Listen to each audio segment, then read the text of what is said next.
আসসালামু আলাইকুম রহমতুল্লাহ। কেমন আছেন আপনারা সবাই? আশা করছি সবাই ভালো আছেন। তো আজকে আমরা আলোচনা করব মুক্তজোড় ইলেকট্রন ও বন্ধনজোড় ইলেকট্রন সংখ্যা আপনি কিভাবে নির্ণয় করবেন। এটা খুবই কিন্তু গুরুত্বপূর্ণ একটা টপিক।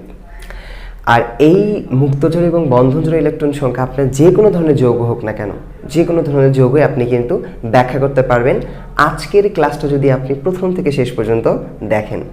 আর এই টপিকটা আমরা দুইটা উদাহরণের মাধ্যমে শিখব। একটা হলো PCl3, একটা হলো PCl5। আপনাকে যদি প্রশ্ন করা হয় বা অর্থাৎ এইখানে যে PCl3-তে কতটি মুক্তজোড় এবং বন্ধনজোড় ইলেকট্রন আছে সেটা নির্ণয় করেন, বা PCl5-এ কতটি মুক্তজোড় বা কতটি বন্ধনজোড় ইলেকট্রন আছে সেটা নির্ণয় করেন, আপনি কিন্তু নিমিষেই এই অ্যান্সারগুলো করতে পারবেন। আমি আবারও বলতেছি, টপিকটা কিন্তু খুবই গুরুত্বপূর্ণ, এই জন্য মনোযোগ দিয়ে ক্লাসটা করবেন। আর এই প্রশ্নটাই করেছেন দুইজন, এই প্রশ্নটা করেছেন। প্রথমজন বলেছেন যে হাবিব, তিনি বলেছেন ভাইয়া PCl3 এর মুক্তজোড় ইলেকট্রন সংখ্যা নিয়ে একটা ভিডিও দিলে খুবই ভালো হয়, আশা করি তাড়াতাড়ি ভিডিও পাবো। ধন্যবাদ আপনার মূল্যবান প্রশ্নটি করার জন্য। আর একজন বলেছেন মুরাদ মাহমুদ, তিনি বলেছেন ভাইয়া ফসফরাস পেন্টাক্লোরাইডের একটা দেখান প্লিজ। আমি এক জায়গায় আলোচনা করেছিলাম, সেখানেও তিনি বলেছেন যে ফসফরাস পেন্টাক্লোরাইড এখানে কতটি মুক্তজোড় বন্ধনজোড় ইলেকট্রন সংখ্যা আছে এটা তিনি নির্ণয় কীভাবে করবেন। ধন্যবাদ আপনাদের দুজনকেই মূল্যবান প্রশ্নটি করার জন্য। তো রসায়ন আরেকটি প্রশ্নোত্তর পর্বে সবাইকে স্বাগতম। আপনারা কিন্তু জানেন যে এই পর্বে আমরা চেষ্টা করি আপনারা যে প্রশ্নগুলো করেন এই প্রশ্নগুলো সহজভাবে উত্তর দেওয়ার জন্য। তো আপনাদের যদি কোনো টপিকের বা কোনো প্রশ্ন জানার থাকে সেটা অবশ্যই কমেন্ট বক্সে জানাবেন। ইনশাআল্লাহ এভাবেও আপনার প্রশ্ন নিয়েও আমরা ক্লাস বানাবো শুধুমাত্র আপনাদের জন্য। আর আমি একটু অসুস্থ, বুঝতে পারতেছি আমার কথাটা একটু চেঞ্জ হয়ে যাচ্ছে, আমার খুব কষ্ট হচ্ছে কথা বলতে, তারপর আমি ক্লাসটা নিচ্ছি যাতে করে আপনাদের পড়াশোনাটা একটু সহজ হয়। তো আশা করছি আজকে ক্লাসটা একটু বড় হতে পারে, তবে ক্লাসটা যদি প্রথম থেকে শেষ পর্যন্ত করেন কিছু শিখতে পারবেন ইনশাআল্লাহ। তো চলুন ক্লাসটা শুরু করা যাক। যখন আপনি যে কোনো ধরনের যৌগ থেকে যখন তাদের মুক্তজোড় এবং বন্ধনজোড় ইলেকট্রন সংখ্যাটা নির্ণয় করবেন, সেই ক্ষেত্রে প্রথম স্টেপ যেটা আপনি করবেন সেটা হলো তাদের ইলেকট্রন বিন্যাসটা একটু করে নেবেন এবং সেখানে কে হলো কেন্দ্রীয় পরমাণু সেটা সম্পর্কে একটু ধারণা রাখবেন। ঠিক আছে, এখন আপনি আমাকে প্রশ্ন করতে পারেন যে ভাইয়া আমি কেন্দ্রীয় পরমাণু কিভাবে চিনব, এই কেন্দ্রীয় পরমাণু আপনি কিভাবে চিনবেন এই নিয়ে একটা ক্লাস আপলোড দিয়েছি, আমি ডিসক্রিপশন বক্সের লিঙ্কটা দিয়ে দিব, অবশ্যই এটা দেখে নিন। তাহলে দেখেন, আমরা যেহেতু PCl3 এবং PCl5 এর থেকে নির্ণয় করব, সেক্ষেত্রে বলেন তো এখানে কিন্তু আছে হলো ফসফরাস এবং ক্লোরিন। তো আমি যেটা করব এই দুইটার একটু ইলেকট্রন বিন্যাসটা করে নিব। আর আমরা কিন্তু জানি এখানে কেন্দ্রীয় পরমাণু কিন্তু ফসফরাস। ঠিক আছে, আমি আপনাদের একটা কাজ দিলাম আর কি, যে কেন এটাকে আমি কেন্দ্রীয় পরমাণু বলতেছি, আমার ওই ভিডিওটা দেখলে আপনি একদম ক্লিয়ার হয়ে যাবেন। তো চলুন এই ফসফরাস এবং ক্লোরিন ইলেকট্রন বিন্যাসটা একটু করি। দেখেন এখানে আছে ফসফরাস 15, যদি ইলেকট্রন বিন্যাসটা করি 1s2 2s2 2p 6 3s2 3p কত হবে, 3p হবে হলো 3। এটা হলো আমাদের কি হলো ফসফরাসের ইলেকট্রন বিন্যাস। তো এখন দেখেন এখানে আমি একটু হুন্ডের নীতিটা অ্যাপ্লাই করব। কেন হুন্ডের নীতি অ্যাপ্লাই করতেছি, দেখেন আমরা কিন্তু জানি যে এস এর অরবিটাল কিন্তু মানে একটা ঘর হয়, তাই না? আর পির ঘর কয়টা হয়, 3টা। এটা সম্পর্কে কিন্তু আমরা সবাই অবগত আছি, তাই না? এটার নাম দিতে পারেন px py অ্যান্ড pz। ঠিক আছে, এখন দেখেন এটা তো হলো। তো এখানে যদি আপনি একটু হুন্ডের নীতিটা অ্যাপ্লাই করেন, হুন্ড কি বলে গেছে দেখেন, এই যে দেখেন এখানে দুইটা ইলেকট্রন আছে, সে বলে গেল যে প্রায় সমশক্তি সম্পন্ন যে অরবিটালগুলোতে প্রথমত একটি একটি করে ইলেকট্রন যাবে এবং দিক হবে একই দিক, যদি ইলেকট্রন বাদ থাকে আবারও প্রথম থেকে একটি একটি করে ইলেকট্রন যাবে, দিক হবে বিপরীত। তো এই হুন্ডের নীতি নিয়েও কিন্তু আমি ক্লাস আপলোড দিয়েছি, সেই ক্লাস লিঙ্কটাও আমি ডিসক্রিপশন বক্সে দিয়ে দেবো, ওইখান থেকে একটু দেখে নিন। তাহলে দেখেন এখানে এস আছে দুইটা ইলেকট্রন, হুন্ড বলে গেছে প্রথম একটা ইলেকট্রন উপর দিকে গেল দিক দিলেন, আর একটা হলো ইলেকট্রন নিচ দিকে দিক দিলেন। পিতে ইলেকট্রন আছে 3টা, সে বলে গেছে একটি একটি করে ইলেকট্রন আগে যাবে, দিক হবে একই দিক। এই যে একটা করে ইলেকট্রন দিলাম, একটা করে ইলেকট্রন দিলাম, দিকগুলো কিন্তু একই দিক হলো। যদি ইলেকট্রন বাদ থাকতো আবার একটা একটা করে দিতাম, ঠিক আছে না? কিন্তু দিক হলো নিচ দিক বা বিপরীত দিক হতো। ঠিক আছে, তো আমরা এখানে হুন্ডের নীতিটা অ্যাপ্লাই করলাম। এখন যেটা হবে, আমি এবার একটু ক্লোরিনের ইলেকট্রন বিন্যাসটা একটু করে নিই। দেখেন ক্লোরিন কত, 17, 1s2 2s2 2p 6 3s2 3p 5। এটা কার ইলেকট্রন বিন্যাস হলো, ক্লোরিনের। তা আমি যদি এইখানেও এই হুন্ডের নীতি একটু অ্যাপ্লাই করি, দেখেন এস এর হলো ঘর একটা, আর পির ঘর হলো 3টা, তাই না? একটা হলো px, একটা py অ্যান্ড একটা হলো pz। তো এখন কি বলা গেল, সে ইলেকট্রনগুলো দিতে বলছে যে প্রথমত একটা একটি করে ইলেকট্রন দিলাম, দিক হলো অপর দিক। দেখেন এখানে আছে 5টা ইলেকট্রন পিতে, আরও ইলেকট্রন বাদ আছে 2টা, এইখানে একটা দিলাম বিপরীত দিকে, এইখানে একটা বিপরীত দিকে, ঠিক আছে? তো হুন্ডের নীতিটা এখানে একটু অ্যাপ্লাই করা হলো। কেন আসলে এটা করলাম? আচ্ছা দেখেন মজার বিষয়, এখন দেখেন তো এই ক্ষেত্রে আমি এখন মুক্তজোড় এবং বন্ধনজোড় ইলেকট্রনটা একটু নির্ণয় করব, তাই না? তো প্রথমে একটা দেখেন যে আপনাকে যদি বলা হয় যে মুক্তজোড় কাকে বলা হচ্ছে আর বন্ধনজোড় ইলেকট্রন কাকে বলা হচ্ছে, এই যে মুক্তজোড় এবং বন্ধনজোড় ইলেকট্রন সংখ্যা নিয়ে কিন্তু আমি আরেকটা ক্লাস আপলোড দিয়েছি। ওই ক্লাসটা দেখলে আপনাদের আরও বেশি উপকার হবে। আমি সেই ক্লাসের লিঙ্কটা ডিসক্রিপশন বক্সে দিয়ে দেবো, ওটাও দেখে নিন। তারপর একটা জিনিস দেখেন, বন্ধনজোড় বলতে বোঝাচ্ছে যারা বন্ধনে অংশগ্রহণ করবে তারা হলো বন্ধনজোড় ইলেকট্রন, আর মুক্তজোড় ইলেকট্রন বলতে বোঝানো হচ্ছে যারা বন্ধনে আসলে অংশগ্রহণ করতেছে না, তাদেরকে বলা হচ্ছে মুক্তজোড় ইলেকট্রন বা নিঃসঙ্গ ইলেকট্রন বা বলা হয় লন পেয়ার ইলেকট্রন, ঠিক আছে? তো এখন দেখেন, তো আমরা কিন্তু এটাও জানি যে একটা বন্ধন যখন তৈরি হয় সেক্ষেত্রে 2টা ইলেকট্রনের প্রয়োজন হয়। কয়টা ইলেকট্রনের? 2টা ইলেকট্রনের প্রয়োজন হয়। 2টা ইলেকট্রন দ্বারাই কিন্তু একটা বন্ধন তৈরি হয়, ঠিক আছে? তো এখন দেখেন এই যে এখানে ফসফরাসটা আছে, আমি যদি এখানে কেন্দ্রীয় পরমাণু যেহেতু ফসফরাস, তাকে আমি একটু নিচে লিখলাম যে আমরা প্রথম কার বার করব, PCl3টা বার করি, তার মানে PCl3টা বার করব। তো এই PCl3টা কিভাবে হচ্ছে দেখেন, আমরা যদি এখানে একটু আর্ট করার চেষ্টা করি, ধরুন এটা হলো নিউক্লিয়াস, এটা নিউক্লিয়াস, তারপর প্রথম কক্ষপথে আমি একটু ফসফরাসের ইলেকট্রনগুলো একটু দেওয়ার চেষ্টা করব। দেখেন প্রথম কক্ষপথে ফসফরাস ইলেকট্রন আছে কটা বলেন? এটা না, আমি 2টা ইলেকট্রন এখানে একটু দিয়ে নিই, একটা 2টা দিলাম। তারপরে দ্বিতীয় শক্তির স্তর, দ্বিতীয় শক্তির স্তর কোনটা দেখেন তো? দ্বিতীয় শক্তির স্তর কিন্তু 2s এবং 2p, ইলেকট্রন কয়টা আছে? 6 আর 2 8টা, তাই না? তো এখানে 8টা ইলেকট্রন দিয়ে নেন, 4 6 8, ঠিক আছে? এখন দেখেন তৃতীয় শক্তির স্তর, তৃতীয় শক্তির স্তর কোনটা? ফসফরাসে 3s এবং 3p, ইলেকট্রন আছে 3 আর 2 5টা, তাই না? আপনি তৃতীয় শক্তির স্তরটা একটু আট করেন, এই যে তৃতীয় শক্তির স্তর, এইদিকে মনোযোগ দেন, এখান থেকে কিন্তু আমরা নির্ণয় করব কয়টা ইলেকট্রন আছে। ইলেকট্রন আছে কিন্তু হলো 5টা, তাই না? তো আমি এখানে দিলাম 2টা, এইখানে দিলাম একটা, এখানে দিলাম একটা, এখানে দিলাম একটা, ঠিক আছে? এখন দেখেন এই যে PCl3 যখন ব্যাখ্যা করতেছেন সেই ক্ষেত্রে ফসফরাস আছে হলো একটা এবং ক্লোরিন আছে হলো কিন্তু 3টা, এই যে 3টা, তাই না? ব্যাপারটা আসলে এরকম যে ফসফরাস একটা আছে, 3 পাশে 3টা ক্লোরিন এসে এরকম কিন্তু যুক্ত হয়ে গেছে, তাই না? তো এখন এইখান থেকে কিন্তু আমাকে দেখা যাচ্ছে যে কি, এই যে দেখেন ক্লোরিনের কিন্তু সর্বশেষ কক্ষপথ PZ কিন্তু একটা ইলেকট্রন আছে, একা একা অবস্থায় আছে। এই ভদ্রলোক একা একা ইলেকট্রনে কিন্তু এরা বন্ধন গঠনে অংশগ্রহণ করতে পারবে। সেই ক্ষেত্রে যেটা করে দেখেন, এই ক্লোরিনটা কি করে, এই যে দেখেন PX, PY এবং PZ, ফসফরাসে কিন্তু 3টা অযুগ্ম ইলেকট্রন আছে বা একা একা ইলেকট্রন আছে, এরা কিন্তু বন্ধনে অংশগ্রহণ করতে পারবে। একটু আগে আমরা বলেছি যে একটা বন্ধন তৈরি হতে 2টা করে ইলেকট্রনের প্রয়োজন হয়। যেহেতু এখানে একটা একটা করে ইলেকট্রন আছে, এই একটা একটা ইলেকট্রনের সঙ্গে আরেকটা করে ইলেকট্রন যুক্ত করবে ক্লোরিনের। যখন এখানে দেখেন একটা ক্লোরিন ঢুকে যাবে, এখানে একটা ক্লোরিন ঢুকে যাবে এবং এইখানে একটা ক্লোরিন ঢুকে যাবে, এই 3টা ক্লোরিন কিন্তু এখানে যুক্ত হয়ে কিন্তু এখানটা তৈরি করতেছে কি PCl3, ঠিক আছে? কারণ এই যে দেখেন ফসফরাসের এই একটার সাথে এই যে ক্লোরিন এই একটা মিলে একটা বন্ধন তৈরি করবে, এটার সাথে এটা একটা বন্ধন তৈরি করবে, এটার সাথে এটা একটা বন্ধন তৈরি করবে, বুঝতে পারছি? এখন দেখেন কিভাবে বন্ধন তৈরি করতেছে। তো এখন দেখেন আমি যদি ক্লোরিনের চিত্রটা একটু আর্ট করি, এটা কিন্তু ফসফরাসের চিত্র আর্ট করলাম, কার চিত্র? ফসফরাসের। তো আমি যদি এখানে একটু ক্লোরিনের চিত্রটা আর্ট করি, এখানে একটু মিশে দেওয়ার চেষ্টা করি, দেখেন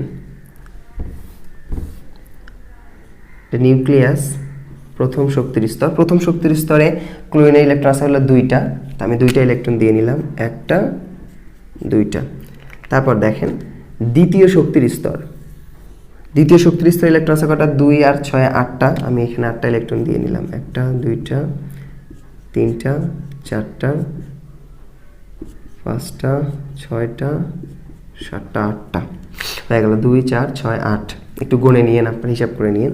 আর তৃতীয় যে শক্তির স্তরটা আছে, এই তৃতীয় শক্তির স্তরে যদি আমি একটু দেই, দেখেন তৃতীয় শক্তির স্তরে ইলেকট্রন আছে কয়টা? 3 আর হলো 5-এ 7টা কিন্তু আছে, তাই না? তো আমি এখন যদি এখানে একটু 7টা ইলেকট্রন দিয়ে নেই, দেখেন এখানে একটা দিলাম, এখানে দিলাম 2 3 4 5 6 7, এরকম কিন্তু হলো। এখন দেখেন আমরা বললাম একটা বন্ধন তৈরি হইতে 2টা করে ইলেকট্রনের প্রয়োজন হয়। এই জন্য যেটা হয়, এই যে একটা ইলেকট্রন আছে না, এটার সাথে কিন্তু একটা বন্ধন তৈরি করবে তারা, ঠিক আছে? কি বন্ধন? সমযোজী বন্ধন। তারপরে দেখেন আমি যদি আবার সেমভাবে এখানে আরেকটা ক্লোরিন অ্যাড করি, একইভাবে এরকম একটা ক্লোরিন এখানে যদি অ্যাড করি, একটা কক্ষপথ, 2টা কক্ষপথ, 3টা কক্ষপথ। তা আমি জাস্ট ইলেকট্রনগুলো সেমভাবে একটু বসে দিলাম, দেখেন একটা ইলেকট্রন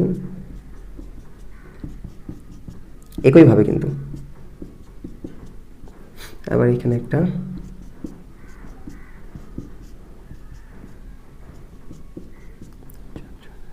হয়ে গেল। আমি যদি আবার এখানে একটা করি,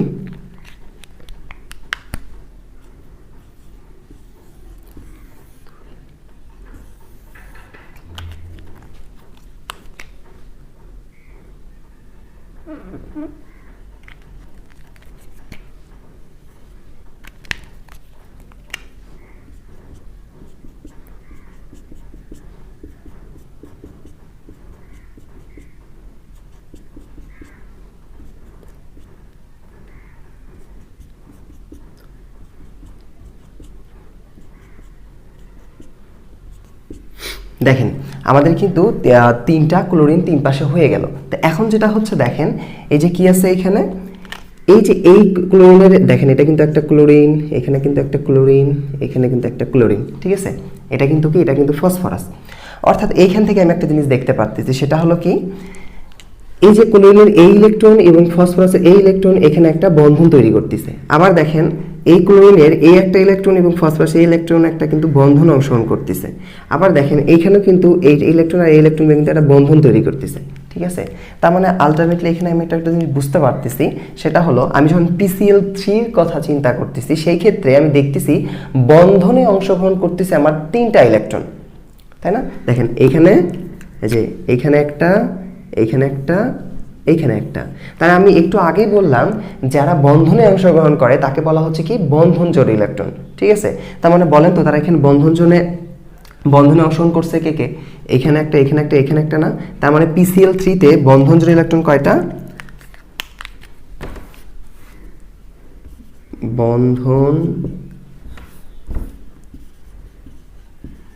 বন্ধন জোড় ইলেকট্রন কয়টা বলেন তো PCl3-তে? 3টা, 1 2 3। এবার যদি দেখেন, আবার যদি বলা হয় যে PCl3-তে এবার মুক্ত জোড় ইলেকট্রন কয়টা? কি মুক্ত জোড় ইলেকট্রন কয়টা বলেন তো? এখন দেখেন এইখানে কিন্তু আমাদের একটু ডিপলি বুঝতে হবে যে আসলে এখানে মুক্ত জোড় ইলেকট্রন কতটি আছে। দেখেন এইখানে, দেখেন এই ক্লোরিনের ক্ষেত্রে এইখানে দেখেন, এইখানে কিন্তু 2টা ইলেকট্রন আছে, এখানে কিন্তু 2টা ইলেকট্রন, এখানেও কিন্তু 2টা ইলেকট্রন, এখানেও কিন্তু 2টা ইলেকট্রন। এরা কিন্তু জোড়া জোড়া অবস্থায় আছে, অর্থাৎ এরা কিন্তু বন্ধনে অংশগ্রহণ করে নাই, তাই না? এরা বন্ধনে অংশগ্রহণ করেনি। তার মানে এই ক্লোরিনের ক্ষেত্রে 3টা মুক্ত জোড় ইলেকট্রন আছে, ঠিক আছে? আবার দেখেন এই ক্লোরিনের ক্ষেত্রেও কি, এই ক্লোরিনের ক্ষেত্রেও কিন্তু দেখেন এখানে একটা মুক্ত জোড় ইলেকট্রন, এখানে একটা মুক্ত জোড় ইলেকট্রন, এখানে একটা মুক্ত জোড় ইলেকট্রন। তার মানে এই ক্লোরিনেও কিন্তু 3টা মুক্ত জোড় ইলেকট্রন আছে। আবার দেখেন এই ক্লোরিনের দিকে দেখেন, এইখানে কিন্তু একটা মুক্ত জোড় ইলেকট্রন, এইখানেও কিন্তু একটা মুক্ত জোড় ইলেকট্রন, এইখানেও কিন্তু একটা মুক্ত জোড় ইলেকট্রন আছে। তার মানে এরা কিন্তু বন্ধনে অংশগ্রহণ করে নাই, তার মানে এদেরকে আমরা বলতে পারি কি, মুক্ত জোড় ইলেকট্রন। তার মানে এই ক্লোরিনেও 3টা মুক্ত জোড় ইলেকট্রন আছে। এবার যদি আপনি ফসফরাসের দিকে তাকান, তখন দেখতে পারবেন কি, দেখেন ফসফরাস কিন্তু এই যে 3টা কিন্তু বন্ধনে অংশগ্রহণ করছে, কিন্তু তা ব্যতীত কিন্তু এইখানে যে এই যে 2টা ইলেকট্রন আছে, এটা কিন্তু বন্ধনে অংশগ্রহণ করে নাই। তার মানে এরা কি বলেন, এরা কিন্তু মুক্ত জোড় ইলেকট্রন। তার মানে এরা কি, এইখানে এই 2টাও কিন্তু মুক্ত জোড় ইলেকট্রন। তার এখানে কয়টা ইলেকট্রন আছে মুক্ত জোড় ইলেকট্রন? একটা। তাহলে আপনাকে যদি বলা হয় PCl3 তে পুরা PCl3 তে কতটি মুক্তজ ইলেকট্রন আছে, সেই ক্ষেত্রে আপনি কি বলবেন বলেন? দেখেন এই পাশে 3টা, এই পাশে 3টা, 6টা, এই পাশে 3টা, কয়টা হলো? 9টা, আর হলো এখানে একটা, কয়টা হলো? 10টা। তার মানে এইখানে মুক্তজ ইলেকট্রন আছে কয়টা? 10টা। আশা করি আপনারা ব্যাপারটা বুঝতে পারছেন। ক্লিয়ার? তার মানে দেখেন আমি বললাম যারা বন্ধনে অংশগ্রহণ করতেছে তাকে বলা হচ্ছে বন্ধন জোড় ইলেকট্রন, সেই জন্য বললাম PCl3 তে বন্ধন জোড় ইলেকট্রন আছে 3টা বন্ধন তৈরি করছে। আর মুক্ত জোড় ইলেকট্রন কাকে বললাম? যারা বন্ধনে অংশগ্রহণ করতেছে না তাকে বলা হচ্ছে মুক্ত জোড় ইলেকট্রন বা লন পেয়ার ইলেকট্রন। সেটা কয়টা আছে দেখেন? 3, এই অর্থাৎ 10টা। ঠিক আছে, এটা গেল PCl3টা। ঠিক আছে, তো এবার যদি আমরা PCl5 এর ক্ষেত্রে একটু লক্ষ্য করি যে এখানে কিভাবে আমরা কাজটা করব। তো একটা জিনিস লক্ষ্য করেন, আমরা কিন্তু জানি যে এই যে ফসফরাসটা আছে এটা কিন্তু পরিবর্তনশীল যোজনী প্রদর্শন করে। এর যোজনী 3ও হতে পারে, 5ও হতে পারে। যেহেতু তার যোজনী 5ও হয় এই জন্য কিন্তু সে PCl5টা তৈরি করতেছে। এখন আপনার মনে প্রশ্ন আসতে পারে কেন ফসফরাস পরিবর্তনশীল যোজনী প্রদর্শন করে? এই টপিক নিয়েও আমি ক্লাস আপলোড দিয়েছি, ক্লাস লিঙ্কটা ডিসক্রিপশন বক্সে দিয়ে দেবো, এখান থেকে দেখে নিন। তারপর একটু দেখে দেই, দেখেন সেটা কি হয় যে ফসফরাসটা যে আছে এখানে দেখেন, এখানে হলো 15। সে যদি ইলেকট্রন বিন্যাসটা একটু করেন 1s2 2s2 2p6 3s2 3p, কিন্তু এরকম ছিল কত? 3। এটা কিন্তু ছিল ফসফরাসের স্বাভাবিক ইলেকট্রন বিন্যাস। কিন্তু দেখা যায় যখন ফসফরাস উত্তেজিত অবস্থায় ইলেকট্রন বিন্যাসটা দেয়, অর্থাৎ উত্তেজিত অবস্থায় হয়, সেক্ষেত্রে দেখা যায় এই 3s থেকে, আমরা কিন্তু জানি 3pর পরে কিন্তু আরেকটা অরবিটাল আছে, সেটা হলো 3d। সেক্ষেত্রে যেটা হয় উত্তেজিত অবস্থায় এই 3s থেকে, এই 3s এর যে দুইটা ইলেকট্রন আছে এখান থেকে একটা ইলেকট্রন লাভ দিয়ে এই ডিতে চলে যায়। ঠিক আছে, এখন আপনারা প্রশ্ন করবেন কেন চলে যায়? কারণ তারা যত অযুগ্ম ইলেকট্রন বা একা একা ইলেকট্রনের সৃষ্টি করতে পারবে তার বন্ধন সংখ্যা তত কিন্তু বাড়বে। ঠিক আছে, এই জন্যই কিন্তু সে কি হয় উত্তেজিত অবস্থায় এই যে ফাঁকা ডি অরবিটালে একটা ইলেকট্রন লাভ দিয়ে চলে যায়। যেহেতু এইখান থেকে একটা ইলেকট্রন চলে গেলে হয়ে গেল কয়টা? একটা। তো এখন দেখেন আমি যদি একটু এদিক করে এখানে নিচে লিখতে পারি, তাহলে দেখেন এস এর ঘর কয়টা হয়? একটা। পির ঘর কয়টা হয়? আপনি কিন্তু জানেন 3টা। আর ডির ঘর কয়টা হয়? আপনারা কিন্তু জানেন 5টা। কেন হয় এগুলোর কারণ অনেকবার বলেছি, আপনারা একটু কাইন্ডলি দেখে নিন। 1 2 3 4 5। তাহলে দেখেন এখানে ইলেকট্রন সংখ্যাগুলো একটু দিয়ে নেন। এস এ ইলেকট্রন একটা, পিতে আছে 3টা, 1 2 3টা, আর ডিতে হলো একটা। তাহলে দেখেন তো এখানে একা একা বা অযুগ্ম ইলেকট্রন সংখ্যা কয়টা হলো? 1 2 3 4 5। ঠিক আছে, আশা করি আপনারা ব্যাপারটা বুঝতে পারছেন। এই জন্য ফসফরাসের যোজনী কিন্তু 5ও হয়। তো আমি আসলে ওই ভিডিওতে অনেক আলোচনা করেছি, এই নিয়ে আর কথা বললাম না। তো দেখেন এটা হলো একটা ফসফরাসের চিত্র, আমি এখানে আর্ট করব। তো ফসফরাসের প্রথম ইলেকট্রন আছে কয়টা? দেখেন প্রথম শক্তির স্তরে 2টা, আপনি 2টা ইলেকট্রন দিয়ে নেন। দুইটা। দ্বিতীয় শক্তির স্তরে ইলেকট্রন আছে কয়টা? 6 আর 2 8টা। 1টা 2টা 3টা 4টা 5টা 6টা 7টা 8টা। ঠিক আছে, তৃতীয় শক্তির স্তরে ইলেকট্রন আছে কয়টা? 5টা, তাই না? আপনি এইখানে একটা দিলেন, এইখানে একটা দিলেন, এইখানে একটা দিলেন, এইখানে একটা দিলেন, এইখানে একটা দিলেন। ঠিক আছে, আমি একটু এগুলো মিশিয়ে দিই তাহলে বুঝতে সহজ। আশা করি এতটুকু তো আপনারা বুঝতেই পারছেন। তো এখন দেখেন আমি এখন এই 5টা যে আছে না, এই 5টাতে আমি 5টা ক্লোরিন বসাবো। ঠিক আছে, কেন? আমরা জানি যে ক্লোরিন আছে কয়টা? 5টা। তাহলে দেখেন আমি যদি এই পাশে একটা ক্লোরিন দেই, এই পাশে নিউক্লিয়াস, প্রথম শক্তির স্তরে ইলেকট্রন আছে কয়টা ক্লোরিনের? 2টা। তারপরে দেখেন দ্বিতীয় শক্তির স্তর ইলেকট্রন আছে কয়টা?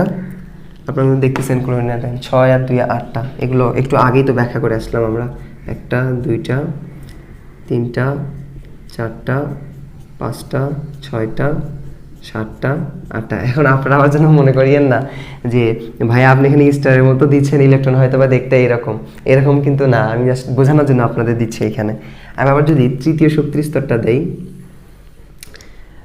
গোল হচ্ছে না, একটু বুঝে নিয়েন। তৃতীয় শক্তির স্তরে ইলেকট্রন আছে কয়টা ক্লোরিনের? 7টা, তাই না? তো আমি ইলেকট্রনটা একটু দিয়ে নিই। 1টা 2টা 3টা 4টা 5টা 6টা, এইখানে একটা দিলাম 7টা। ঠিক আছে, একইভাবে আপনি এইখানে একটা দেন। আমি একটু আর্ট করে নিই, জাস্ট দেখতে থাকেন।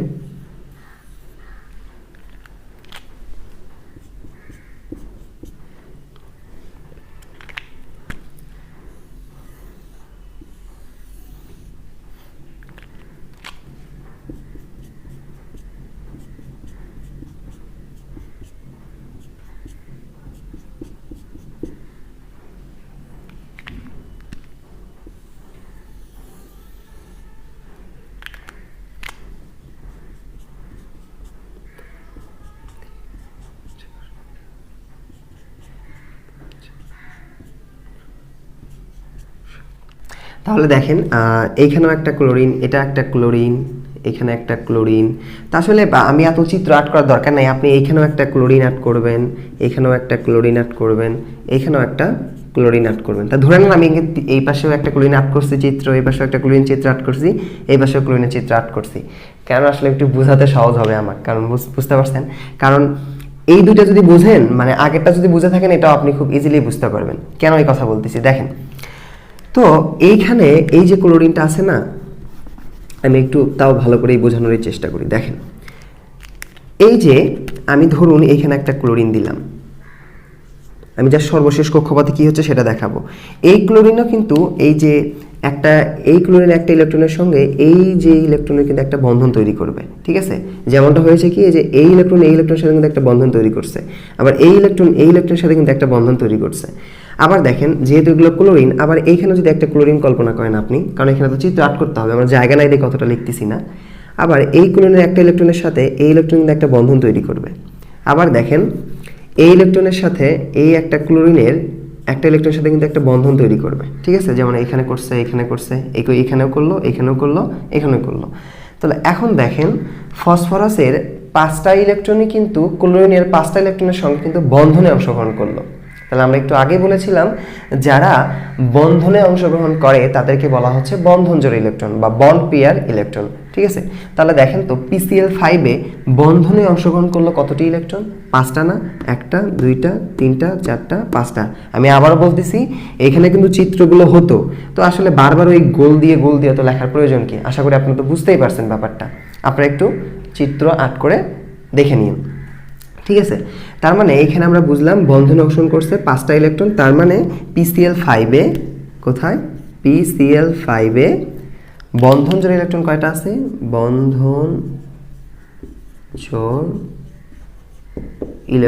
বন্ধনজোড় ইলেকট্রন কয়টি? 5টি, ঠিক আছে?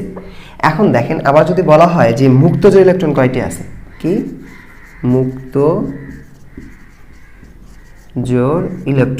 মুক্তজোড় ইলেকট্রন কয়টি আছে, তখন কি হবে দেখেন তো। মুক্তজোড় ইলেকট্রন কয়টি হয়? এই ক্লোরিনে মুক্তজোড় ইলেকট্রন এখানে একটা, এখানে একটা, এখানে একটা, তার মানে 3টা আছে এই ক্লোরিনে। দেখবেন প্রত্যেকটা ক্লোরিনে কিন্তু 3টা, এখানে একটা, এখানে একটা, এখানে একটা, এখানে এটাতেও 3টা, তার মানে এটাতেও 3টা আছে, আবার এটাতেও 3টা আছে, এটাতেও 3টা আছে। তার মানে প্রত্যেকটা ক্লোরিনে কিন্তু আমাদের 3টা করে মুক্তজোড় ইলেকট্রন বা লন পেয়ার ইলেকট্রন আছে যারা বন্ধনে অংশগ্রহণ করতেছে না, তাই না? তাহলে এই যে মুক্তজোড় ইলেকট্রন তাহলে কয়টা হলো বলেন তো? এখানে 3টা, এখানে 3টা, এখানে 3টা, এখানে 3টা, এখানে 3টা, তাহলে 3 5 কত হয়? 15টা। তার মানে আমার এখানে 15টি মুক্তজোড় ইলেকট্রন আছে। ক্লিয়ার? আশা করি আপনারা ব্যাপারটা বুঝতে পারছেন। তার মানে PCl5 আমাদের বন্ধনজোড় ইলেকট্রন আছে হলো 5টা, কারণ 5টা বন্ধনে অংশগ্রহণ করছে। আর মুক্তজোড় ইলেকট্রন আছে কয়টা? 3 5 15টা, ঠিক আছে? কয়টা? 15টা। ক্লাসটা অনেক বড় হয়ে গেল, তাই না? আর আমি প্রচণ্ড ঘেমে যাচ্ছি। এটাই ছিল আজকে আমাদের ক্লাস। আমাদের ক্লাসটা যদি আপনাদের ভালো লেগে থাকে অবশ্যই একটা লাইক দিন, আর আমার জন্য একটু দোয়া করিয়েন যাতে আমি তাড়াতাড়ি সুস্থ হয়ে উঠতে পারি, আপনাদের মাঝে আরও ভালো ভালো ক্লাস দিতে পারি। তো ভালো থাকবেন, দেখা হবে নেক্সট কোনো ক্লাসে। আসসালামু আলাইকুম রহমতুল্লাহ।